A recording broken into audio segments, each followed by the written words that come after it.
This is a presentation on the American scene designer Robert Edmond Jones and the ideas set forth in his perennial work, The Dramatic Imagination, Reflections and Speculations on the Art of the Theater. Robert Edmond Jones was born on December 12, 1887, in Milton, New Hampshire, to Fred and Emma Jane Cowell Jones. In 1905, he enrolled at Harvard University, and after the conclusion of his studies, remained at the school as a graduate assistant and instructor for a few years. He moved to New York in 1912, but after a year of working on a number of small projects, he realized that he desired to expand his frame of reference. After gathering funds, he set sail for Europe. After his first application to Edward Gordon Craig's school in Florence was rejected, Mr. Jones worked for a while with Max Reinhardt's theater in Berlin, where he remained until the outbreak of World War I forced him to return to New York. However, the time spent in Europe had not been in vain, and Mr. Jones returned to America ready to revolutionize the theater world with the ideas of the new stagecraft. Mr. Jones's innovative design for The Man Who Married a Dumb Wife was a success and launched him on a career that would span more than 35 years before his death on Thanksgiving Day, 1954. The Dramatic Imagination is a collection of essays by Jones that provide a comprehensive insight into beliefs and ideas about design and the theater. Robert Edmond Jones was a firm believer that the theater should be a place full of truth and beauty that could touch the very soul of mankind. He revered the power of actors to tap into the immortal wheelings of this universe, and sought to create with design an environment in which a noble and larger-than-life world could be created. The theater of 1915 was permeated with realism. Designers and producers were trying to find all sorts of clever and trendy ways to surprise the audience, even so far as to build fully operational stores, restaurants, and kitchens on stage.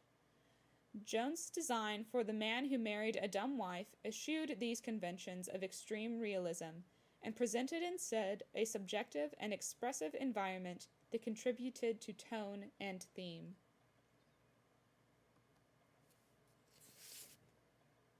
This design for Macbeth is for Lady Macbeth's sleepwalking scene. It is a prime example of Jones's use of symbolism and interest in the subconscious. The tilted, rigid structures are reminiscent of Gothic arches, but in no way replicate any realistic architectural feature of a castle. Instead, they convey a sense of the jagged and broken passages. As the actor moves through these structures, she is both walking the halls of Inverness and the guilty and twisted passages of Lady Macbeth's own mind. Jones's design aesthetic carried over to his treatment of costumes as well. In his opinion, each one should be carefully crafted for their specific purpose. That is, each is particular to the specific character in the specific scene in the specific production in which it appears. Just like the set, each costume should inform the text and enhance the actor's performance.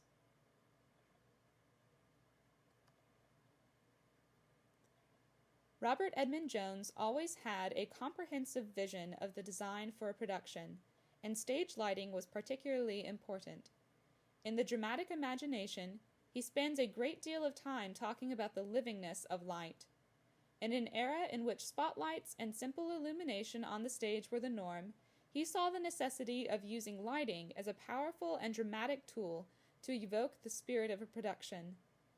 This sketch shows his use of both light and shadow to create the atmosphere of the scene.